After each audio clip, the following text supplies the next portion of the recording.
hindi po imposible sa tao na kanyang malaman yung kautusan o yung mga salita po ng ating Panginoon Diyos. Bakit hindi imposible? Saan ba naroon ang mga kautusan ng Diyos na dapat niyang maunawaan at dapat niyang sundin sa ikaliligtas? Ganito po mababasa natin, kapatid na Orly, at sa mga taga-subaybay po namin, pahayag po ni Apostol Pablo, mababasa natin sa aklat po ng Ikalawang Timoteo sa 3:15 hanggang 17.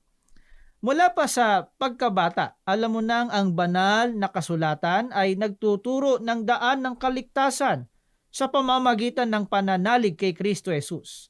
Lahat ng kasulatan ay kinasihan ng Diyos at magagamit sa pagtuturo ng katotohanan, sa pagpapabulaan sa maling aral, sa pagtutuwid sa likong gawain at sa pag-akay sa matuwid na pamumuhay.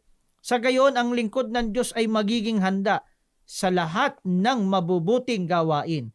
Ayon po sa mga talatang binasa natin, kapatid na Orly, ang mga kalooban ng ating pong Panginoon Diyos o yung mga kautusan niya, mababasa po natin sa mga banal na kasulatan. Ano-ano ang itinuturo sa atin ng Biblia o ng banal na kasulatan? Sinabi po ni Apostol Pablo, ang banal na kasulatan nagtuturo ng daan ng kaligtasan sa pamamagitan ng pananalig kay Kristo Jesus. Kaya pagka ang tao ay naghahangad ng kaligtasan at dapat naman, hindi po tradisyon, hindi opinyon, hindi kuro-kuro ang dapat niyang pagbatayan. Opo. Hindi rin po katisismo o yung iba't ibang aklat ng iba't ibang relihiyon, kundi ang dapat niyang pagbatayan, kapatid na William, mga mahal po namin taga-subaybay, banal na kasulatan o Biblia. At sinasabi pa kung ano-ano mga katangian ng banal na kasulatan. Sinabi po, kapatid na Orly, na ang banal na kasulatan magagamit din po sa pagtuturo ng katotohanan, pagpapabulaan sa maling aral,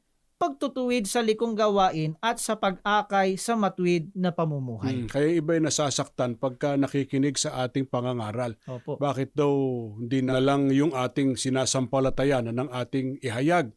Bakit daw nababanggit pa yung kanilang paniniwala? Kasi po, pag ituturo ang katotohanan, napabubulaanan ang maling aral. Pagka sinabi nyo kung ano ang puti at ang kulay nyo itim, malalantad na hindi kayo puti, di ba? Opo. Kasi pag tinuro ang totoo, malalantad kung ano ang hindi totoo.